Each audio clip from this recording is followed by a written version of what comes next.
Well, hello there. Good to see you. I should stop saying this because I can see you. Good to have you. How about that?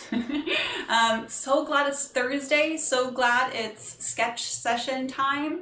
Let me just breathe for a couple of seconds to make sure. Oh yeah, I'm showing up over there.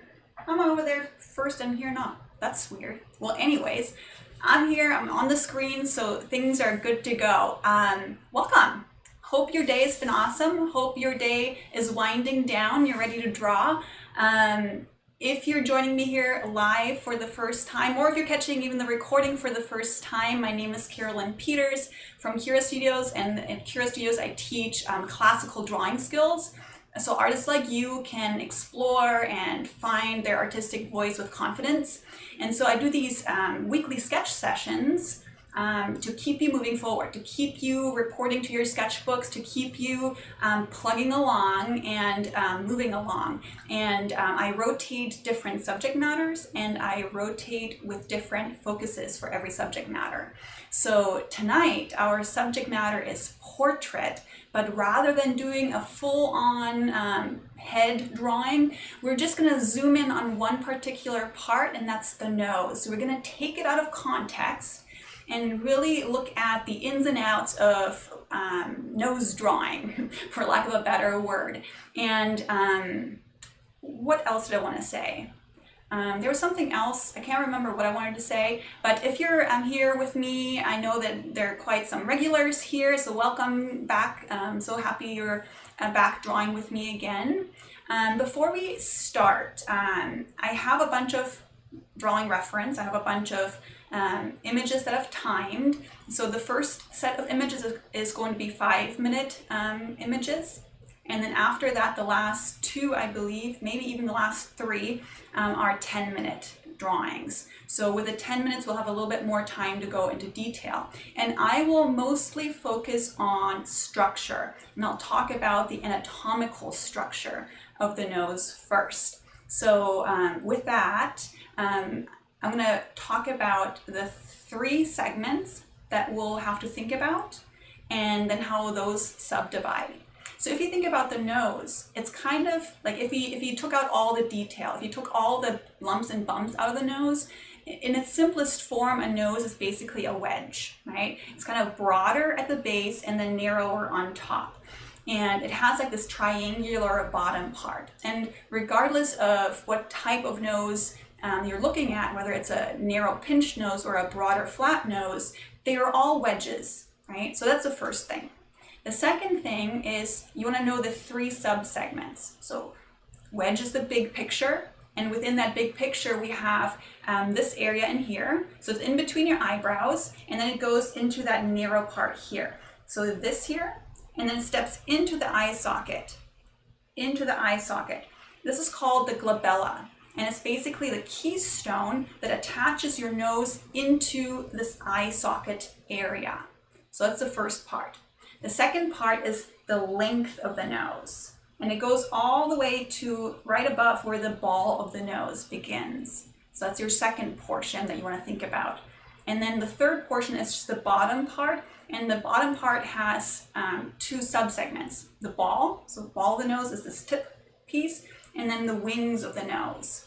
And in between the wings of the nose is the septum, kind of the separating wall between the 2 nostrils.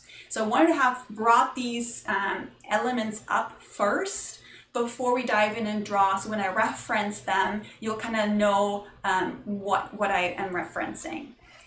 So as I said, I'll focus on structure, but I'll also get into shading. And my main focus will be how do I make my nose drawing look 3-dimensional. Okay, so without further ado, let me switch cameras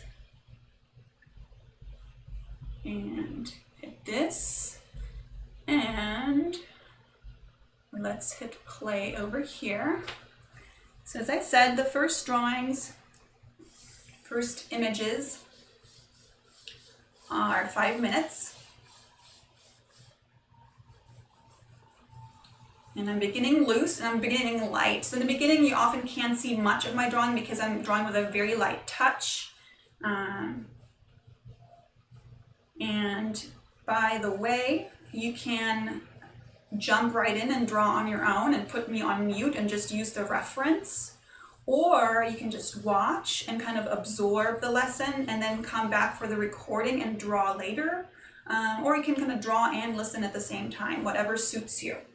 Okay, so the way I start is I begin with kind of finding the gesture, right? So what's the overall rhythm of this nose? I'm looking immediately for the base plane. So what I was saying earlier is that in its simplest structure,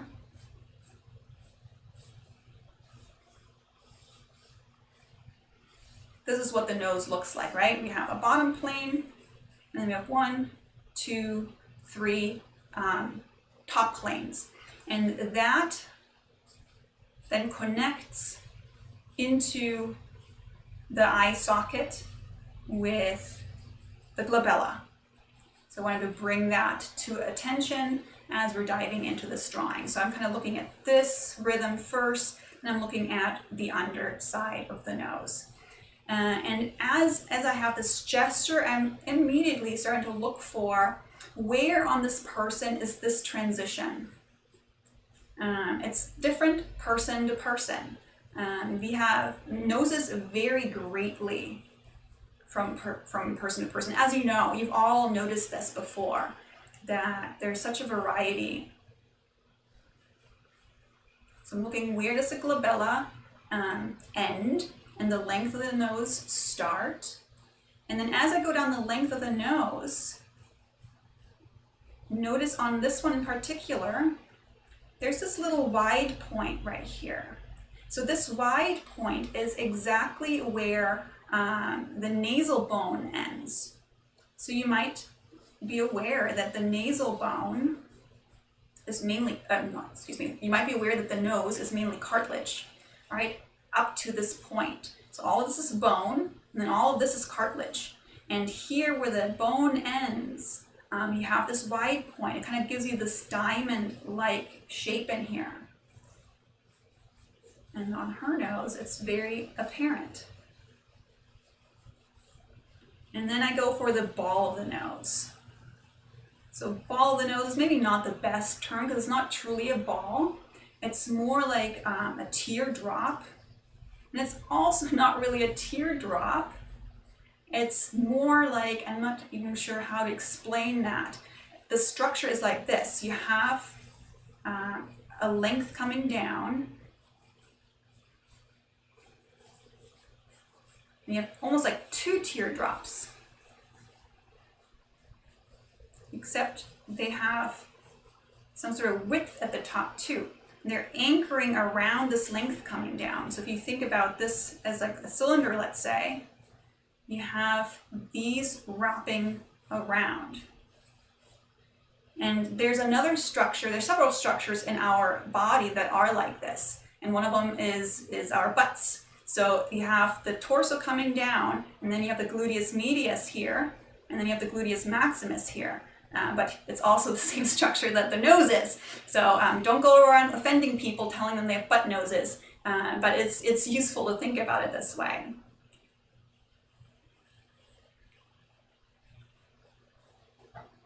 And then this teardrop-shaped ball of the nose is part of the septum. And it hooks under here. And then I'm searching out the wing of the nose, just with a shape, with an ovoid type of shape. And so now my job is to make this shape, this flat oval shape, into a 3-dimensional form. We do that with plane changes.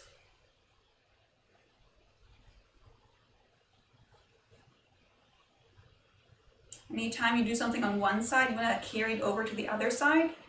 Since most faces are pretty symmetrical, that's how you ensure the symmetry of the face. Okay, so much for this nose. Let's move on to the next.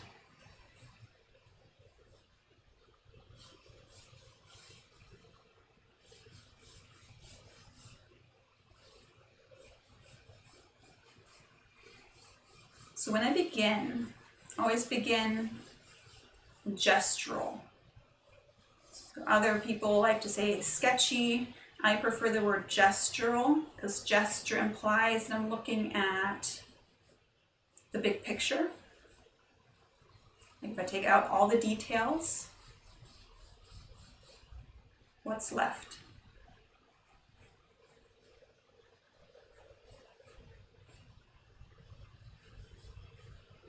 Okay, so immediately I'm going for my structure too. So I'm looking how wide is that part in between her eyebrows? What kind of a triangle is this? Triangles, as you know, come in so many different shapes and sizes. Some are really broad and short, and others are really long and narrow. So pay close attention to what this glabella triangle is like.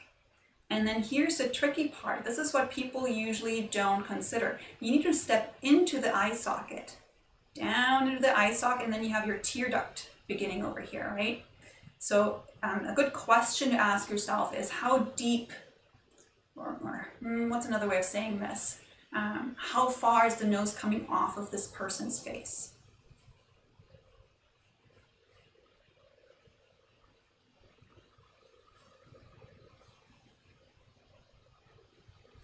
So her wide point of the diamond seems much lower. And then kind of merges with the teardrop of the ball of the nose. But before I get further down here, I want to come back up to the glabella because I have one side, two. I also need to go into the other eye socket, of course. Right? Because I also see that part. See, it's because we don't have day-to-day words that we use for these body parts. So they fly under the radar. And so when we draw, we don't know what to do with them.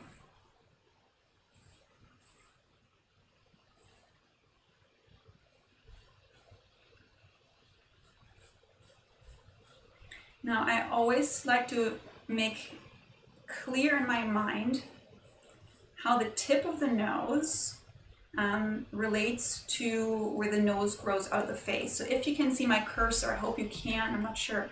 Oh, that doesn't work. Bummer. Maybe I'll do it with the next one. That pause bar is right in the way of what I wanted to do. So the tip of the nose is kind of where that highlight is. That's the tip of the nose. A little bit below that actually. Like, yeah, it's hard to say without a cursor. It's below that highlight on the nose. So that's the tip of the nose. And you're relating that, so this is where it would be. You're relating that to where it grows out of the face.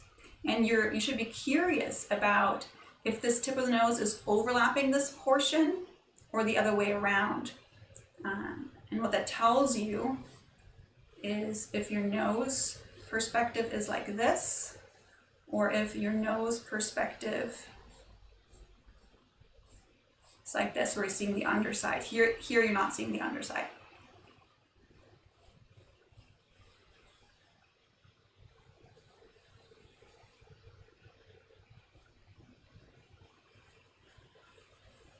Getting my wings of the nose just plotted out with ovals again. And for her, I'm actually going to change them up.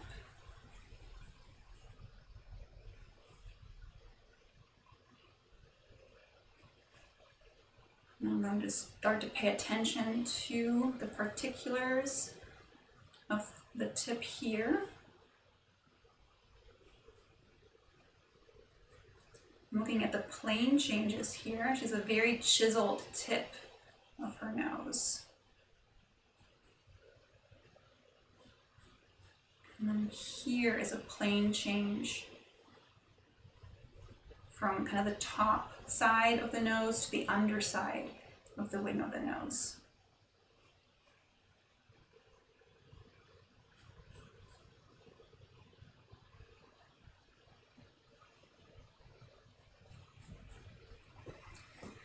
All right, I'm talking too much and not drawing enough. Let's move this over. So this is another 5. We do quite a few 5s at first.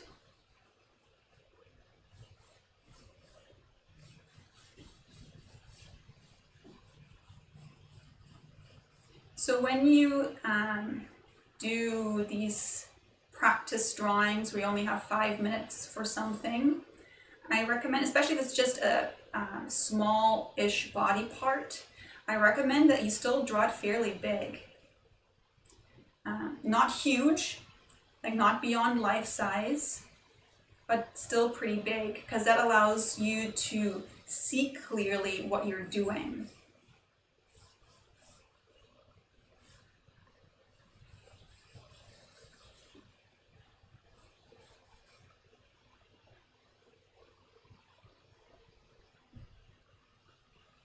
So here I got my glabella, and notice up here, because he's furrowing his brow,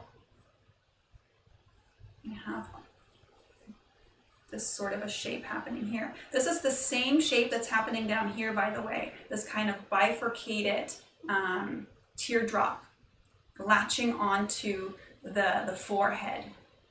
And that's nature's way of solving. How do you connect something onto a common core? You go like this and this.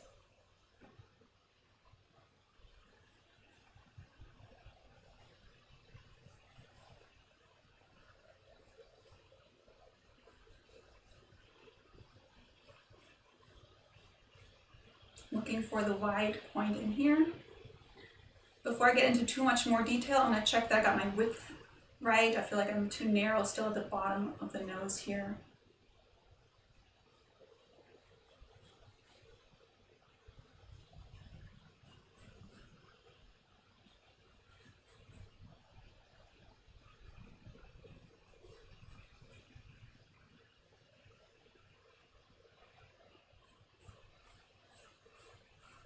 So the line that I'm drawing right here, that's where the nose is coming out of the face. And then I'm going to overlap that with the tip of the nose here.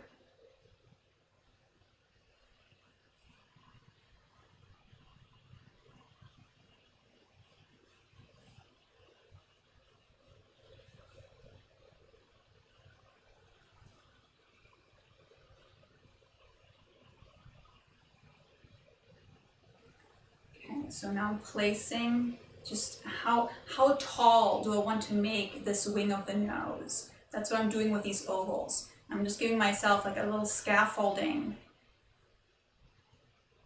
And then this ball of the nose, where do I sense the volume? And it's not so clear cut, especially if you have a more bulbous nose where things are more flowy, curvy.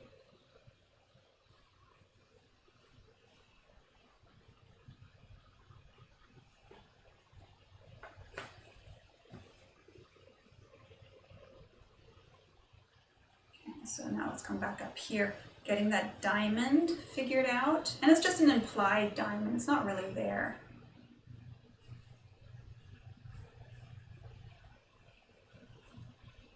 And you see how there's this shadow edge? Shadow edges are great places for plane changes. Now, why do we need plane changes? Because plane changes help us translate the 3D qualities of something.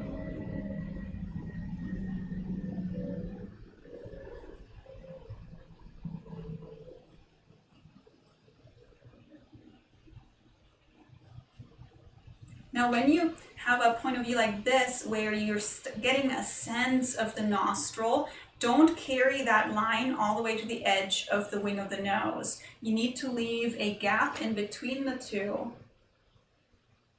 so you imply the thickness of this nostril.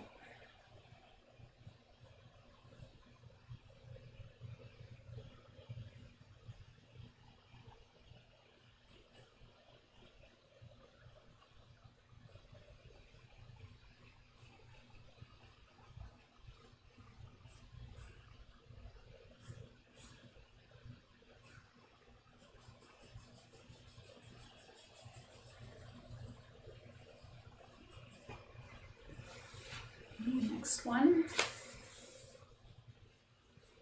See, so she has a really broad glabella here. I'll try and draw a little bit bigger for this one.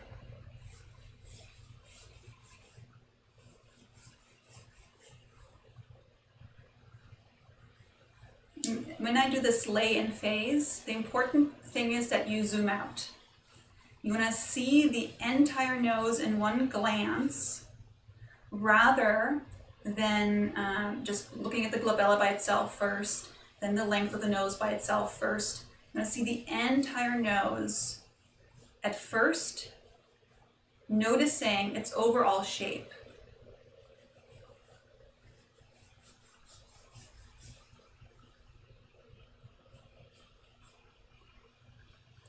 So her glabella, this distance here, is not very deep.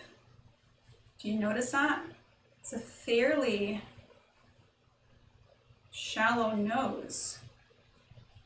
Can you imagine if somebody walked up to you and said, your nose is so shallow? It's like you almost would take that as an insult, huh?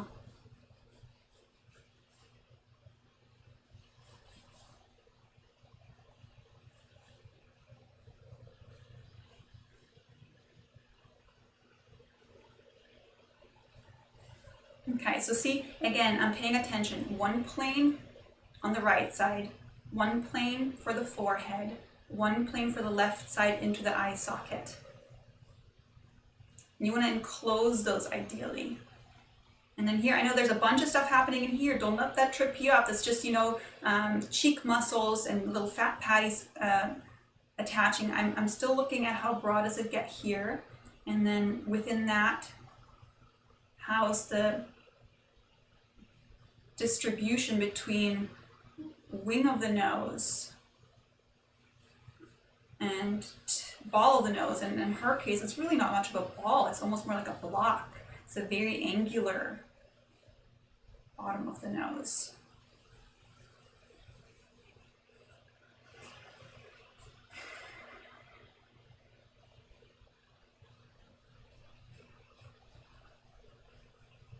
I'm not getting much of a sense at all of the diamond in here. That's all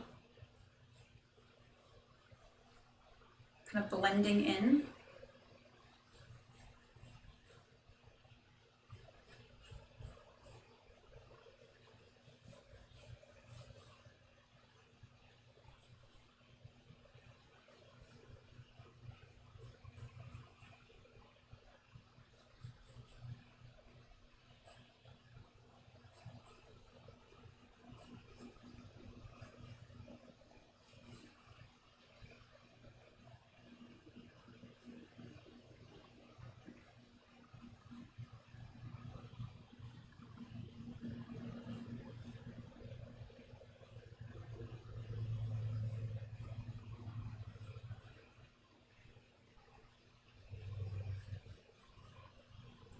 I'm going to use this little shadow area to help me indicate this plane here that's kind of slanting to the left.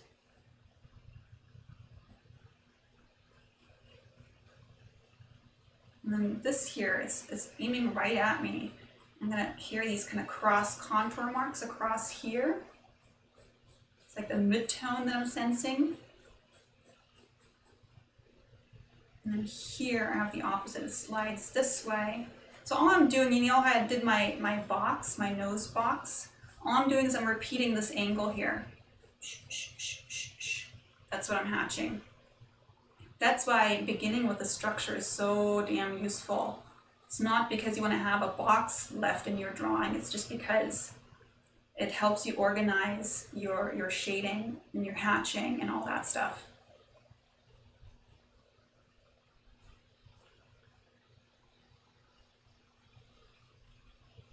So some of my university students might be catching this, so we haven't gotten to plane changes yet. That's something for us to look forward to.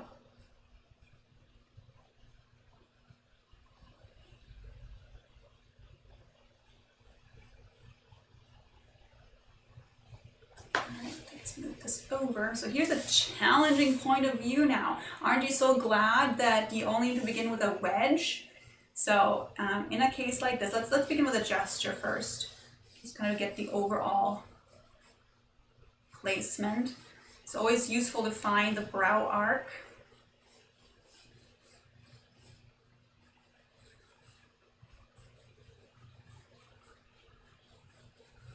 And check this out. The way the nose is grabbing onto the face, see this attachment arc? That must be parallel later on, if you draw the whole face, with the brow and with your eyes. So you don't want to have it look like this, you know, have your nose like this and then your brow. You don't want to have your nose angled like this and then your brows angled differently. They should be angling about the same way. Okay, so now that I have this, I'm going to be very methodical because otherwise it's going to trip me up. I'm looking, where's the tip of the nose? How broad is this tip of the nose? What's the roundabout angle for it? And I'm still sensing it out. I don't know it myself yet. So maybe let's try this. Yeah, let's try this angle. And then left edge, right edge, you can kind of use this highlight going down here.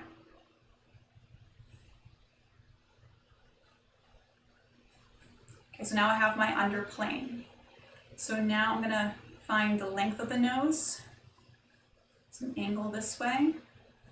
Super narrow. It's visually foreshortened. Here is where it starts to attach to the glabella. Here steps into the eye socket. So since this is so curvy, it's often so hard to see that transition. So it's not a hard plane change, it's a very fluid plane change.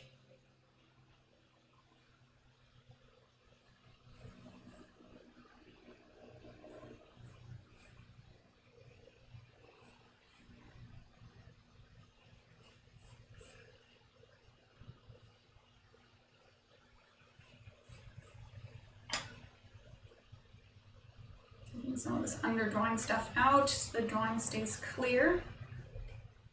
Okay, so now I have meandered around this glabella front plane. Let me just think about this one more time. So it's here, here, here. So I hope that you will allow yourself to talk to yourself when you draw. Like if something gets tricky, like I talk to myself and not in judgmental terms, but in descriptive terms. What kind of an angle do I see here? How long is this angle compared to the other angle?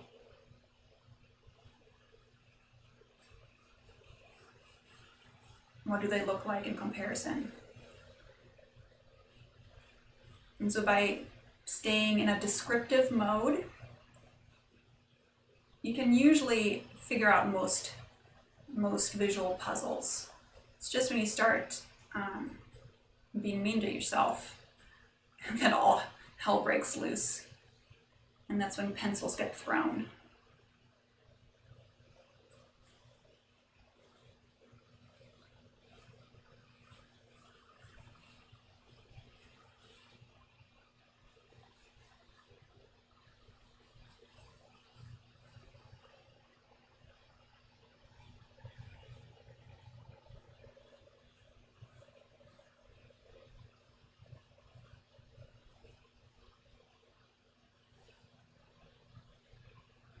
So now for this left side, make sure you capture the thickness of this wing of the nose. That's usually our problem. We just draw a little hook for the wing of the nose and think that that's enough. But we need shapes. We need shapes for the nostril, shapes for the wing of the nose, plane changes between the bottom plane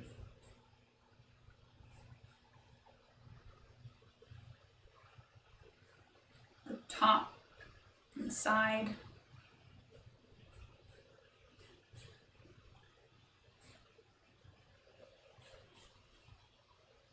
Oh man, it goes so fast.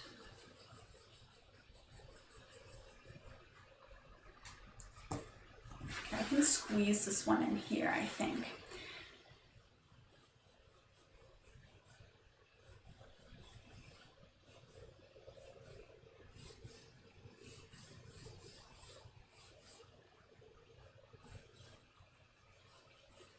a nice, easy one, perspective-wise, in comparison to the last one.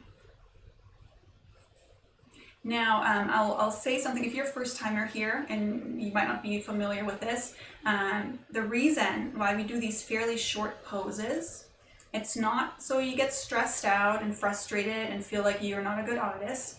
It's because it's mimicking what happens at a boot camp, where you just have to make quick decisions and you have to believe in your decisions and risk failing. And the goal here, the goal for the sketch session, I didn't say this today, the goal for the sketch session is not to come out with beautiful artwork. The goal for the sketch session is to work out your drawing muscles.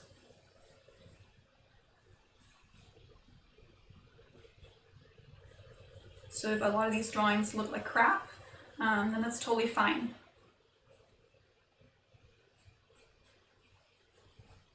And so you can do this in the privacy of your own sketchbook. Nobody has to see these. You don't have to impress anybody with this. It's just for you, just to get better. Okay, so let's talk about what happens at a profile. It's really interesting. So you know how I was talking about the nasal bone, and then we have the cartilage beginning. So the nasal bone, the length of the cartilage, and the ball of the nose, they can vary in angle, in length, dramatically from each other. So you see at these points here and here, you can have a really long midsection, or you can have a really short midsection. This is pretty short. You can have very strong angles or more mellow angles. Like these three segments are variable in length and in just steepness.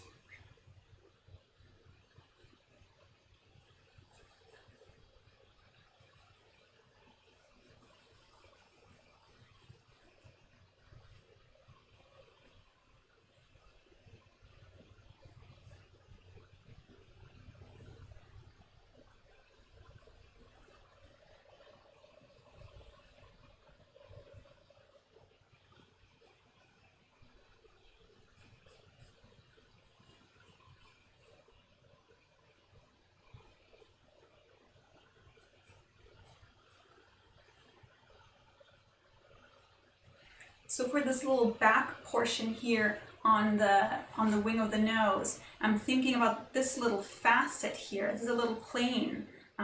It's almost like a curvy triangle plane. Something to notice as it curls under here.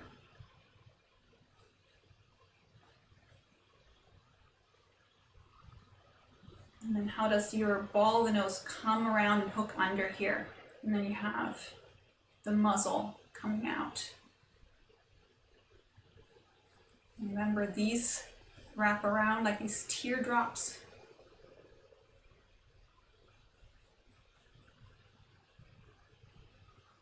So you have like a little bit of a lighter part here. Here's more of a darker mid-tone. It's from that curving part.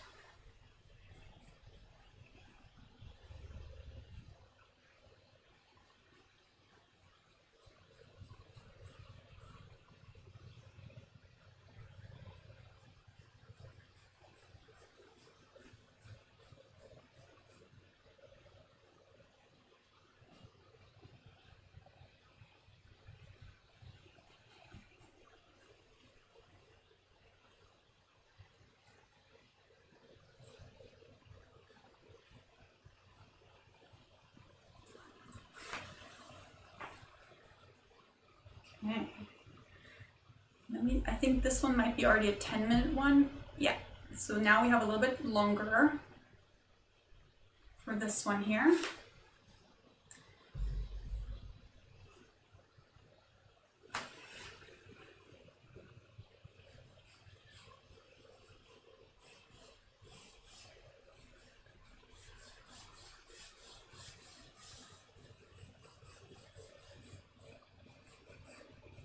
Again, when you begin, zoom all the way out. I wish I had a teacher tell me this. It's such a simple thing. Just the fact that as an artist, it sounds easy, but it's not easy, but it's simple. All you have to do is you have to gain control of how you use your eyes at certain points in the drawing process. So you have to gain control of how you use your eyes. And then at the same time, of course, you also have to gain control of your hand. But of course, you're not going to get control of your hand by gripping tighter and controlling your line a little bit harder. You get control of your hand by practicing mark making.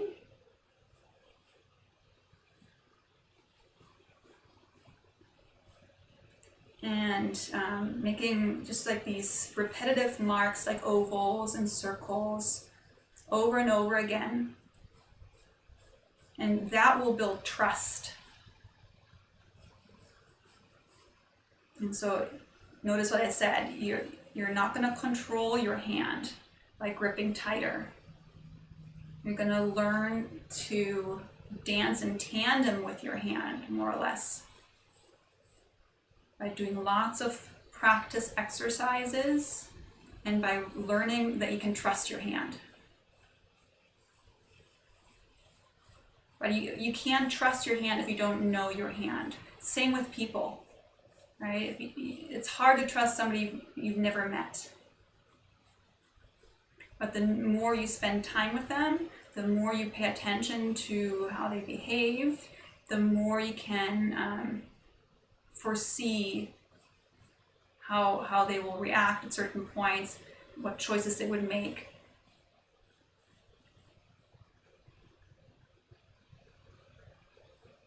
And so your hand is really no different. Because in the end, it's you.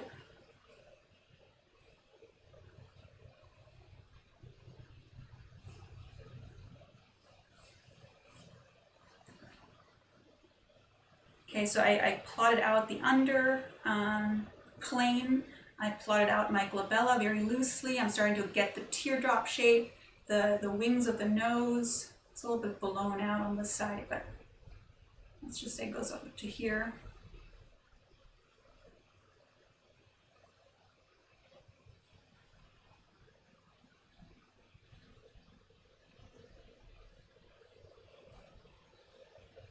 And right around here, I sense that wider point, the diamond point. And I might not always see it everywhere, but it's still useful to kind of put in. You can always take it back out if it's not visible. It's just like a visual way of connecting things.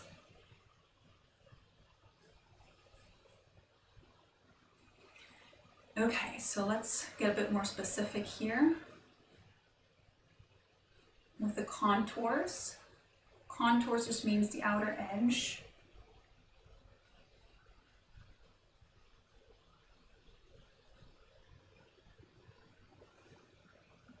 And this ball overlaps that side wall.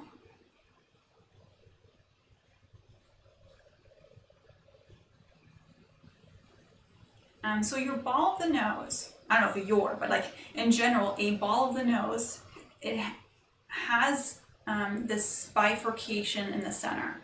And on some people it's visible, and on others it's filled in with fat. So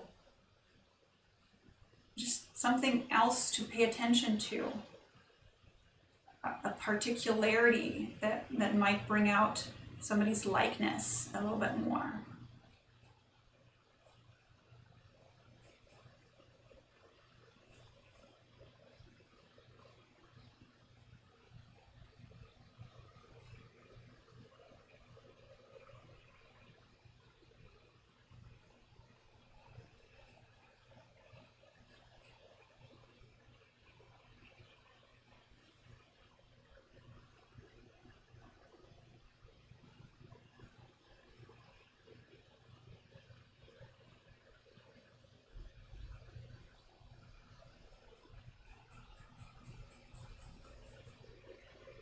Redraw one nostril, make sure you carry it over to the other side so that the heights of them match up.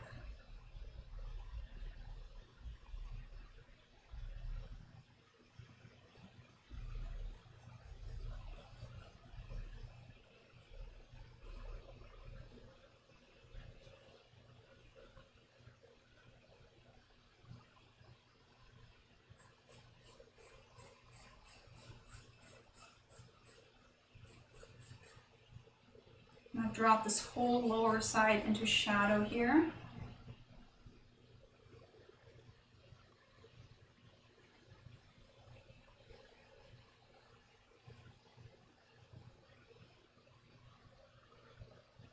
I'm getting a little bit wide here. Let's bring this in a little bit more.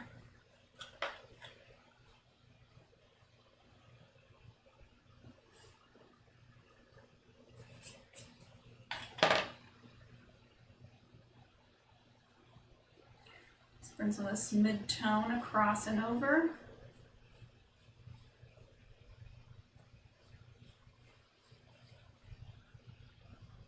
Here I'm losing it, that's this shadow.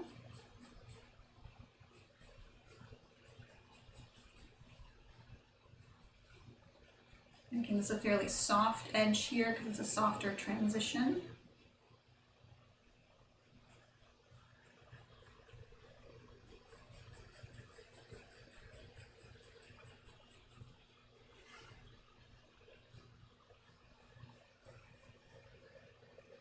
And here I'm dropping into a mid-tone on this side.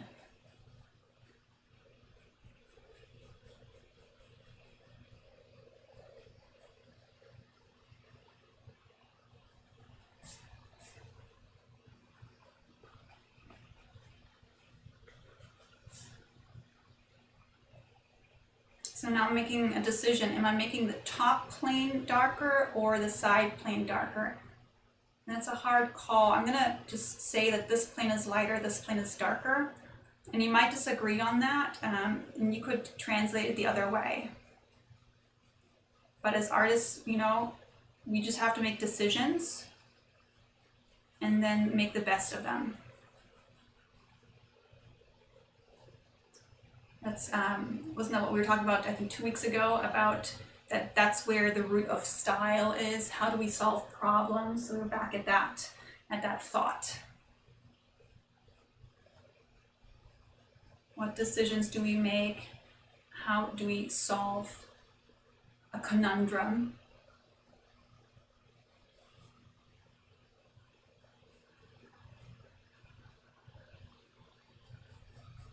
Bring some mid-tone here, and then I'm going to erase that highlight.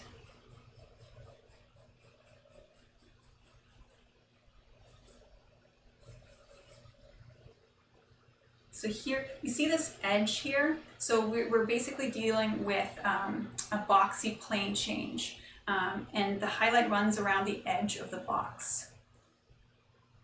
And the highlight, just like this edge, has a very particular path. Bring more tone in here.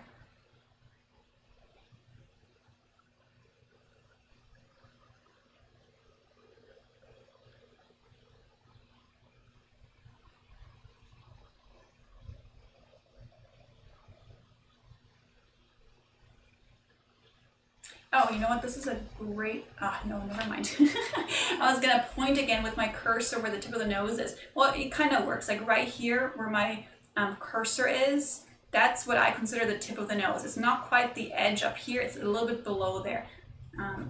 So that's what I look for when I place the wedge, not the wedge, the bottom triangle of the nose.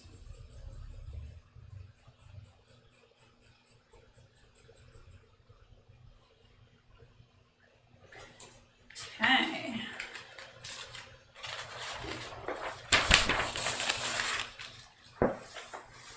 Start a fresh page. So we have two more. This is the one, and then we have a last image. So again, 10 minutes for these.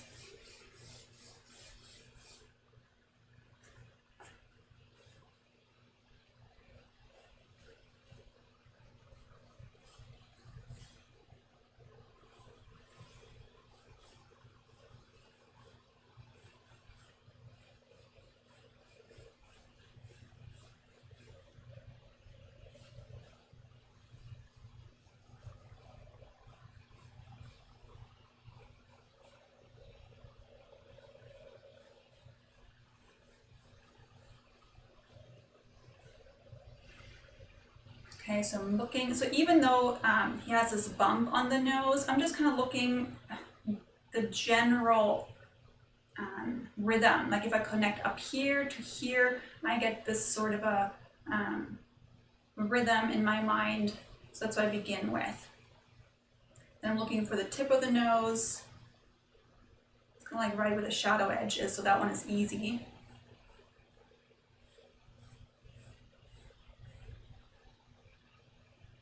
And then where the nose grows out of the face is really close. So if I could see through the ball of the nose, so here's my ball of the nose. If I could see through this attachment point would go past here, and then the end would be somewhere here.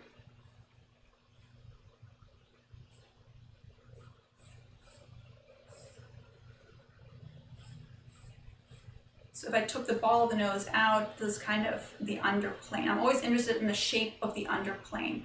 And then the ball of the nose comes and overlaps this.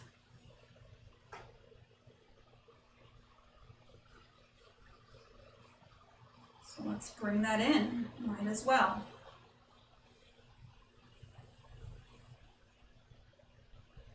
So as you're placing these, again, person to person different. How wide, how big is that ball of the nose in relationship, always about relationships, in relationship to the wing of the nose shape. Ball of the nose, wing of the nose. Where do they meet? What's that relationship?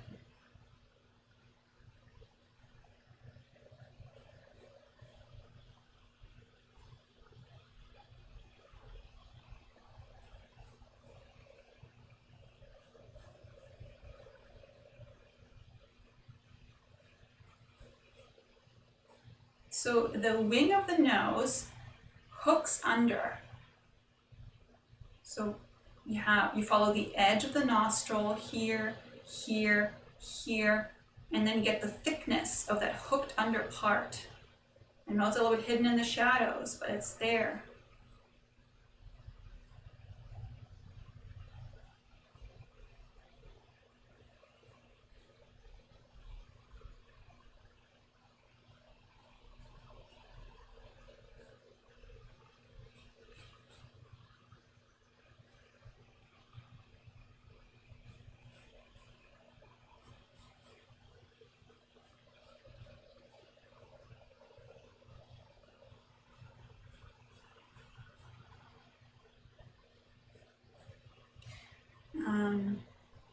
I think I brought this artist up before. I think it was when we did portraits with cross hatching, most likely. Yeah, I remember. I totally brought him up because I showed a picture of his. But if you didn't catch the lesson, check out this artist, Greuze. It's French, Greuze. And I would, like, if you want to get better at drawing facial features, I would take some of his portraits and just copy what he does. He's a master at using cross-hatching.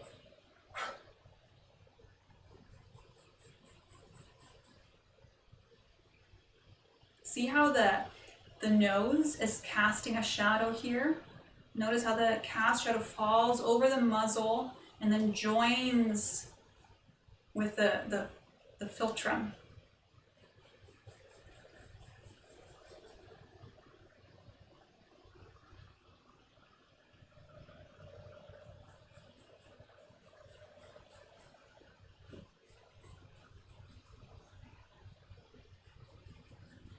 Okay, let's get back up here. I've been doodling around on the bottom part of the nose.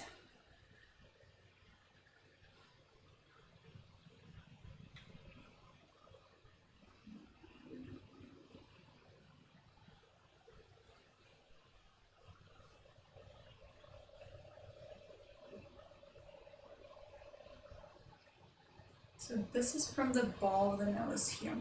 And this is, I think, connector. And then, oh, here it's starting to flare out. I see the diamond.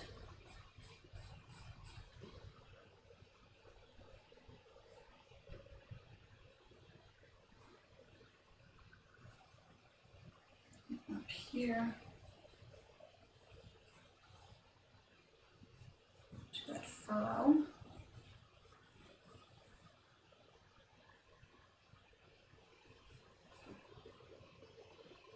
I see a little bit of the glabella on the inside here. The left glabella plane is all shadow though.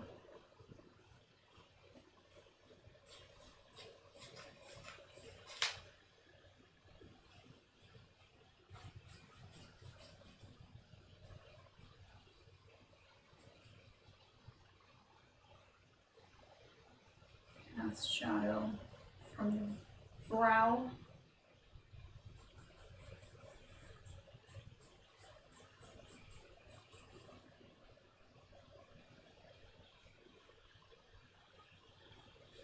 I think I elongated this in here. Something's not right.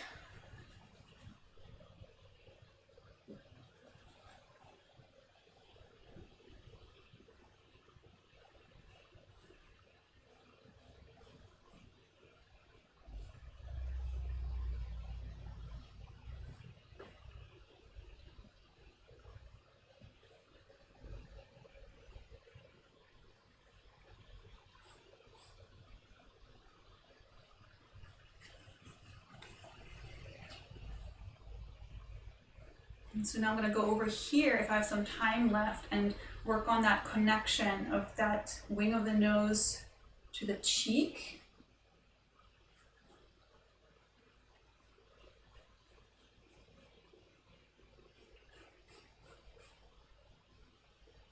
I think it's called the labial fold, but I could be wrong. But that little crease next to the nose, it helps anchor that portion of the nose to the face.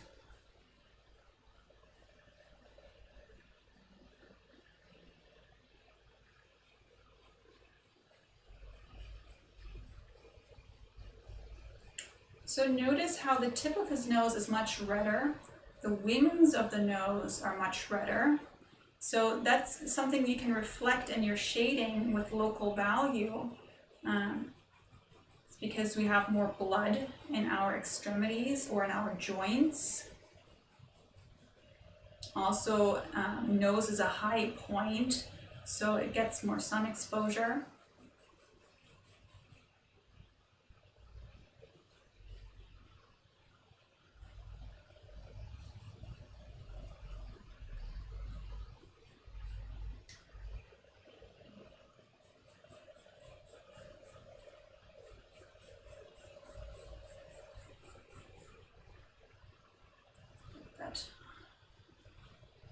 Highlight.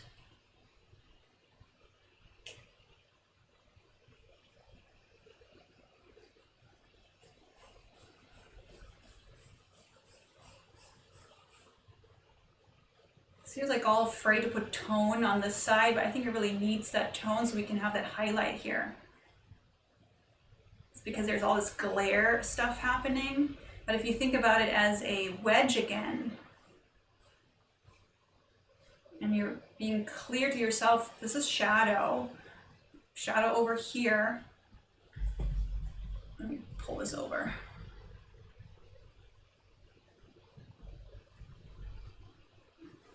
It makes sense to have tone like that there. Okay, last nose of the night. If, let me scoot this over more. If any questions come up about nose drawing, pop them into the chat. I'll take a look before I log off if there are any questions you want me to answer about noses or about drawing materials, process, all of that.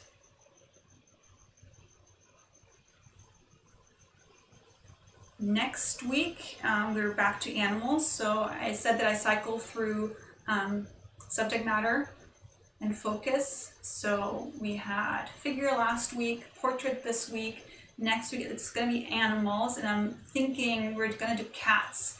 I've been mentioning them a lot in my Instagram recently, and you know, they're there, so they're easy models. And I'm thinking about focusing on the skeletal structure, like how do we use the skeletal structure to help our drawings get better. So that's what I'm thinking. But if you have requests, if you have certain animals that you're dying to sketch with a specific problem in mind or question in mind, I'm open to suggestions.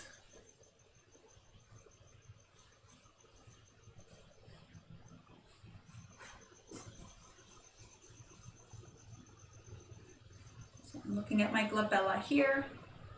How low does it go? It's again a very rounded transition from the front to the inside, but if I had to guess, where does that step down happen? Notice when I'm beginning, I grip my pencil like this. Look how dark this is. It's because I'm rubbing my fingers against the page. It gives me a lot of control like that. And if I use the side of my pencil, like I'm doing here, I get a very soft and light mark. So in the beginning, that's the kind of mark I want to have. I don't want to start all dark and, like, you know, not be able to erase what I'm doing.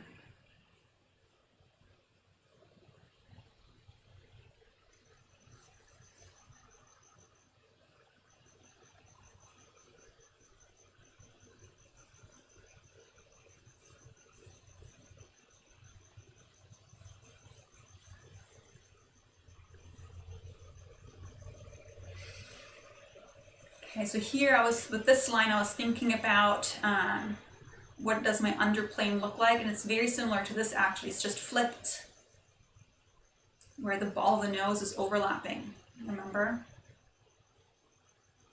Okay, so I got this. I don't even see the step down into this eye socket though, because her eyelid is already coming forward here. Okay, so I'm going to begin at the ball.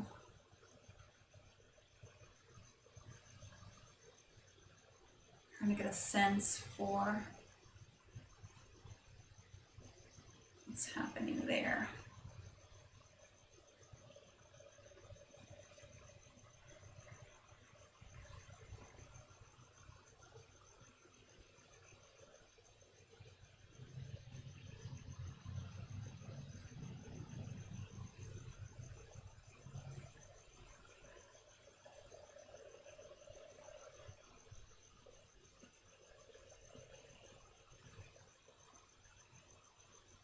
See, if I draw one side, I carry it over to the other side.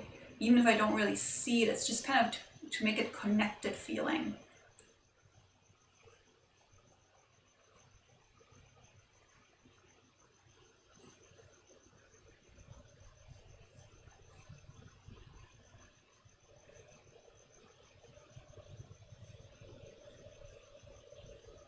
So here, this ball of the nose hooks under here. I see that. I see how that attaches, grabs onto the muzzle.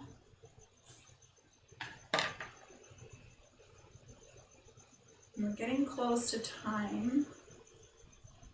We still have a little bit. Let's see, how much we have left? 4 minutes, almost 5 minutes left. We still got some time.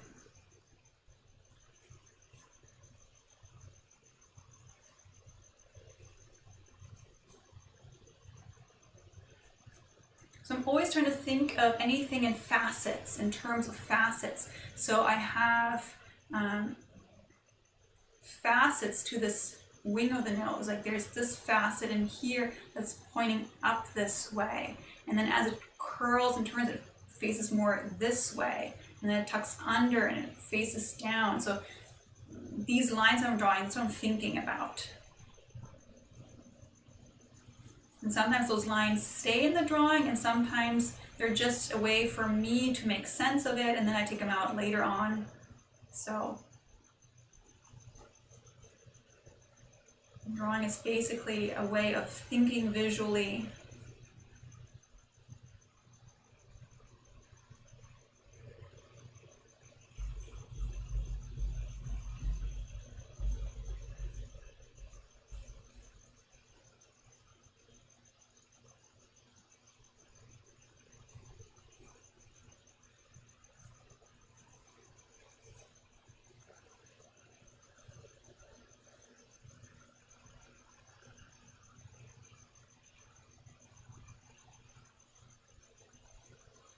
Make this a little bit wider here. I think I got too long in there again. So for these practice sessions, anytime I teach, I encourage you to notice, where do you have tendencies? Tendencies to make the legs too long, tendencies to make the head too big. And once you notice a tendency, like my tendency right now has been to keep elongating the length of the nose. Maybe I should call it the length of the nose, huh? But like, so notice the tendency that you have in tonight's drawings, and rather than feeling deflated by that and kind of telling yourself, oh, I suck and I can't draw noses, or all that bullshit, like, don't go down that route. Instead, log that information, and the next time you come to drawing noses, remind yourself, oh, remember, I have this tendency to elongate the length of the nose. And don't just sit on that as an excuse. Like, oh, well, I always elongate noses, there's nothing I can do about it. No, you just counter that tendency.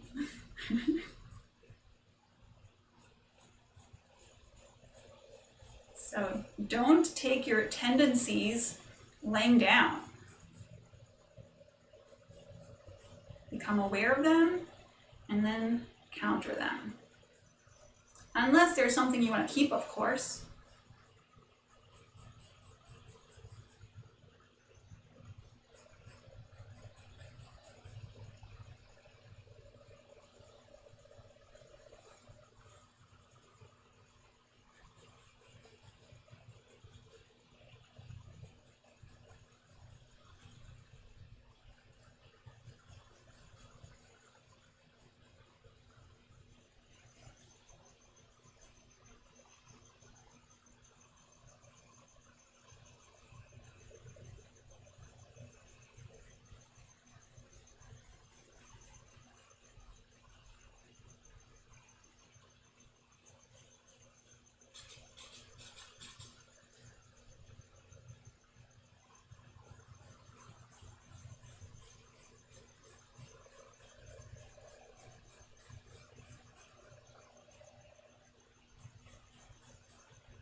Okay, so in this case, we have light more on the left plane. This front plane has more of a mid-tone on it, and then shadows on below. So I'm trying to organize my values right now. They're kind of still all over the place, but that's what I'm working toward right now.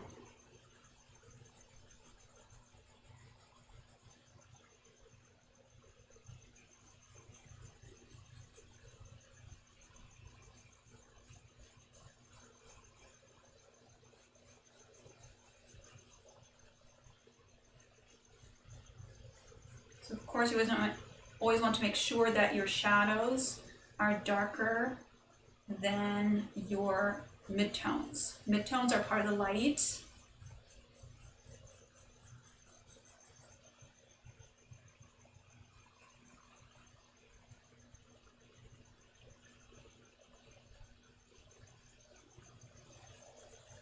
Now with highlights, you want to be aware of their shape, because they're not always circles. They're dependent on what kind of facet they're on. So become aware of their shape, and then become aware of their brightness, as well as their edges. So 3 things. What shape is it? How bright is it? And what quality does the highlight's edges have? So this highlight here on the ball of the nose, it's very soft. The edges are very diffused. But this highlight here has a sharp edge to it there, and it's also brighter.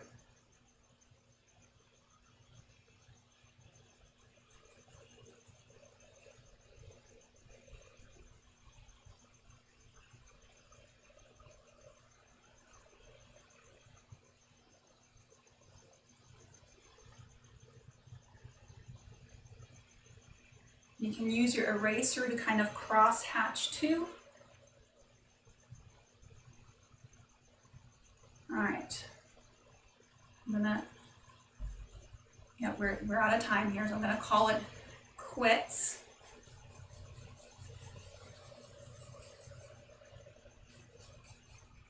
Drop some dark tone over here to make this pop out more. All right, you guys, let me switch camera. Let's see.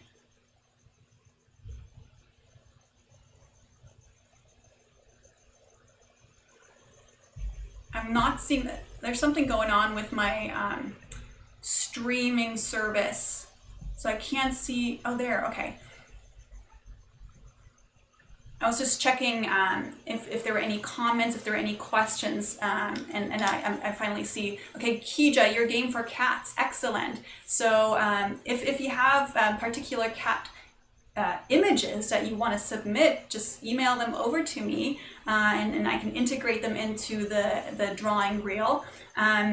So I hope this was useful. Remember, let's summarize real quickly. As you draw noses, you begin gesturally, and then you want to locate, first of all, what's the perspective of your wedge. And you want to become aware of like tip of the nose in relationship to where it grows out. Is it a triangle that faces up, or is it a triangle that's not visible because the tip of the nose is overlapping? Are you seeing both sides, or are you just seeing two sides? You know what I mean? It's like, are you seeing 1, 2, 3, or are you just seeing 1, 2? So that's your wedge. That's the most basic perspective. Once you have that, you get into the glabella. Make sure you step into the eye socket, and then the ball of the nose, which we've learned is not quite a ball. It has kind of this spherical teardrop that bifurcates in the middle, and then it has the wings that curl under and create the nostril with a septum in the middle. All right, so hope this was useful. I'd love to see what you came up with tonight. Tag me in your drawings at Kira Studio if you share them on Instagram, if you put them on a story, or DM them to me. I want to see, I want to give you a virtual high five. I want to tell you good job. I'm always so glad that I can encourage you to keep going. Also, if you're not on my mailing list yet, if this was your first time and you want to do more of this, get on my email list. You'll get weekly emails reminding you what's coming down the pipelines, what's on tap in terms of subject matter, and you won't miss anything anymore. And this is where I talk to all my friends on my email list, so I'd love to be in your inbox too. And you can find the link to that in the description below. It's called curaoc.com/3 questions. And when you sign up, you get a free workbook helping you improve your drawings with just 3 simple questions. It's really great workbook, and I think it'll bring some clarity to your drawings too. All right, with that, I hope I'll see you next Thursday, same time, same place for drawing cats. So good to draw with you, and tag me in your drawings. I want to see what you did. Take care.